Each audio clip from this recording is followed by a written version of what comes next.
Ali Wema alizaliwa kijijini Iringa, katika familia maskini lakini yenye nidhamu ya ajabu. Baba yake alikuwa mkulima mdogo wa mahindi na mama yake aliuza karanga sokoni.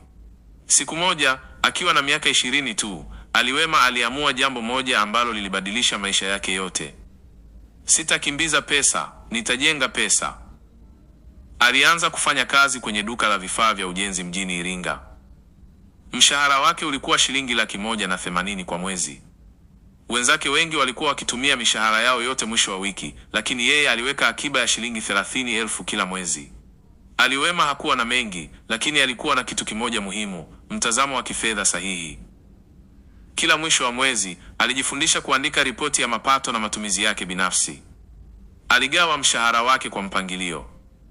60% matumizi muhimu, chakula, kodi, usafiri. 20% akiba. 10% elimu binafsi, vitabu vya uchumi na uwekezaji. 10% dharura. Ndani ya mwaka mmoja, akiba yake ilifikia shilingi 360,000. Wenzake walimcheka wakimwambia hiyo si pesa ya maana. Lakini kwa Ali Wema ilikuwa mbegu ya kwanza ya uhuru wa kifedha. Miaka 2 baadaye, Ali Wema alianza kuelewa kanuni moja kubwa ya uchumi: pesa isiyofanya kazi haina maana. Akaamua kuanza uwekezaji mdogo. Alinunua gunia 3 za mahindi kipindi cha mavuno, akayahifadhi na kuyauza miezi 3 baadaye bei ilipopanda mara 2. Akapata faida ya shilingi 2,500,000. Faida hiyo hakuitumia, aliirejesha yote kwenye akiba. Sasa akaanza kufikiria kuhusu mzunguko wa pesa, money cycle. Aligundua kuwa wengi hupata pesa na kuitumia. Wachache hupata pesa kisha kuifanya izalishe pesa nyingine. Ndio ulikuwa mwanzo wa fikra zake za kiuchumi. Alianza kusoma vitabu vya Adam Smith, Robert Kiyosaki na Napoleon Hill. Ali Wema alijifunza falsafa moja: watu matajiri hawafanyi kazi kwa pesa, pesa ndiyo inawafanyia kazi kwa ajili yao. Mwaka wa 3, akaanzisha biashara ndogo ya kuuza mbolea kwa wakulima. Kila faida aliyopata, aliweka 40% kwenye akiba na 30% kwenye mtaji. Akaanza kuona pesa zikizaliana. Miaka 5 ilipofika, Ali Wema hakuwa tena kijana wa kawaida. Akiba yake benki ilikuwa zaidi ya milioni 5.8. Watu walianza kumuona kama kijana mwenye bahati, lakini ukweli ulikuwa ni nidhamu ya kiuchumi.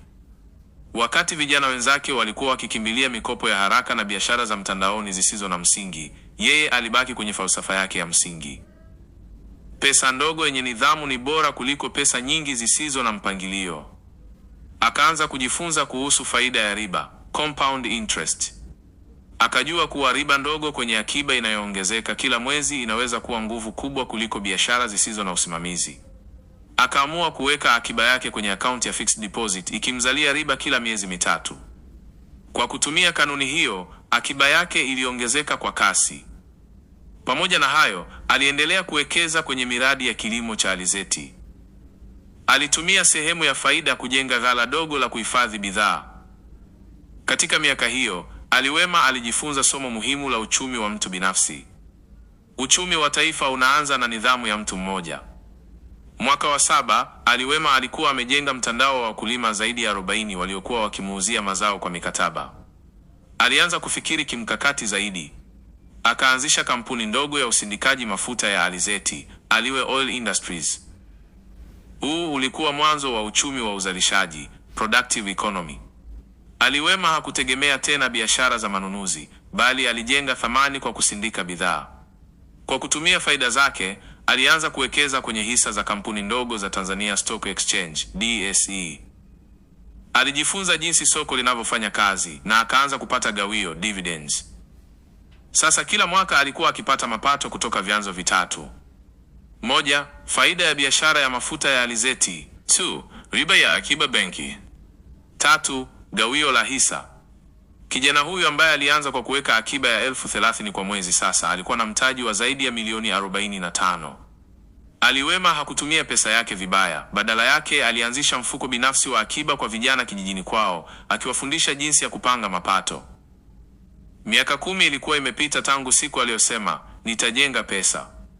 Sasa Ali Wema alikuwa mjasiriamali anayeheshimika, mwenye kiwanda kikubwa cha kusindika mafuta na maduka ya usambazaji katika mikoa mitano.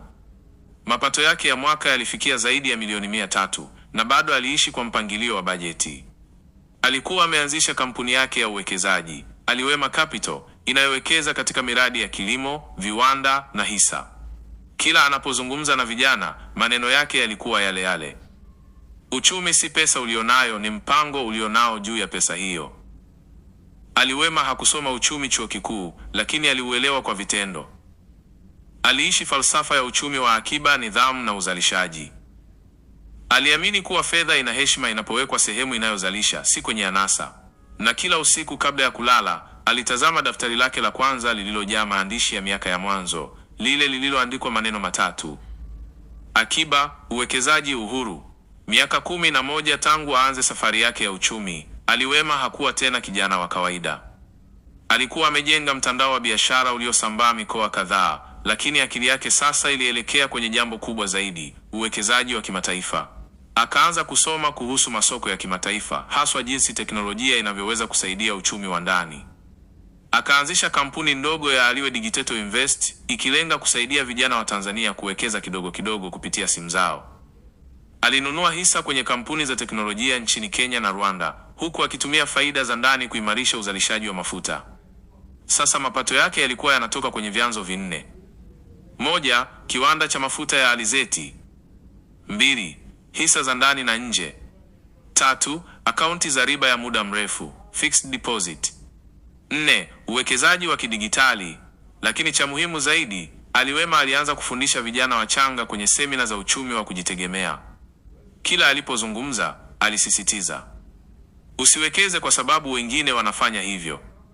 Wekeza kwa sababu unaelewa thamani ya pesa yako. Mikakati ya kudhibiti mfumuko wa bei. Miaka michache baadaye, taifa lilipitia kipindi kigumu cha mfumuko wa bei. Gharama za bidhaa zilipanda, thamani ya pesa ikashuka. Wengi walitetemeka kiuchumi, biashara nyingi zikayumba. Lakini Ali Wema alibaki thabiti. Alikuwa amejifunza kanuni ya uchumi muhimu: fedha ikikosa thamani, mali halisi hupanda thamani. Akaamua kubadili sehemu ya akiba yake kuwa mali zisizopungua thamani haraka: ardhi, majengo na hisa zenye faida thabiti. Alinunua maeneo mawili ya ardhi karibu na Morogoro na kuyageuza kuwa mashamba ya kisasa ya alizeti. Kwa busara hiyo, thamani ya mali zake ilipanda mara 2 wakati wengine walikuwa wakipoteza. Alijifunza somo jipya la uchumi wa muda mrefu: mtu anayejua lini pesa inakuwa na lini inatakiwa kuhamishwa, huyo ndiye tajiri wa kweli. Ali Wema alianza kufundisha washirika wake kuhusu dhana ya hedging, jinsi ya kulinda pesa dhidi ya kushuka kwa thamani. Kiwanda chake kilizidi kuimarika kwa sababu hakutegemea mapato kutoka sehemu moja pekee. Kadiri utajiri wake ulivyokuwa, moyo wake wa kijamii nao ulipanuka. Ali Wema hakutaka kuwa tajiri peke yake, alitaka kuunda uchumi shirikishi. Akaanzisha mpango uitwao Akiba kwa Kizazi, mpango wa elimu ya kifedha kwa shule za sekondari na vyuo.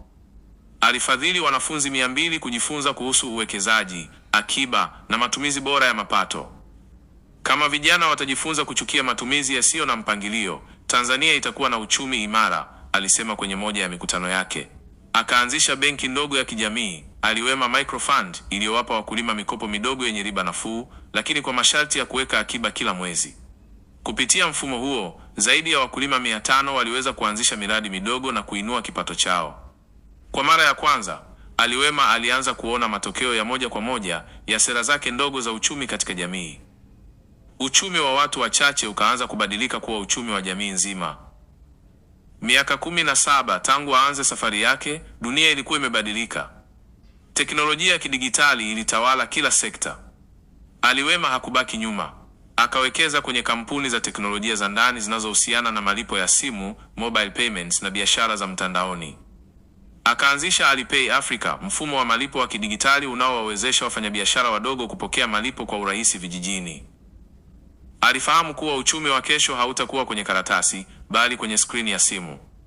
Ali Wema akawa anapokea mapato kwa njia ya kidigitali, akiweka akiba, kuwekeza na kufuatilia mitiririko ya pesa kwa wakati halisi.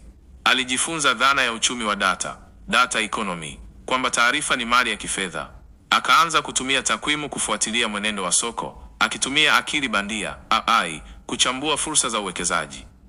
Kwa mara nyingine, nidhamu yake ya msingi ya kifedha ilimpa nguvu kubwa kwenye uchumi wa kisasa. Miaka 20 baada ya kuanza kuweka akiba ya $30,000 kwa mwezi, Ali Wema alikuwa bilionea wa Tanzania. Kampuni zake zilikuwa zikiajiri zaidi ya watu 20,000 na mapato yake yalipita mipaka ya Afrika Mashariki. Lakini bado aliishi kwa kanuni moja ile ile aliyoiandika miaka mingi nyuma.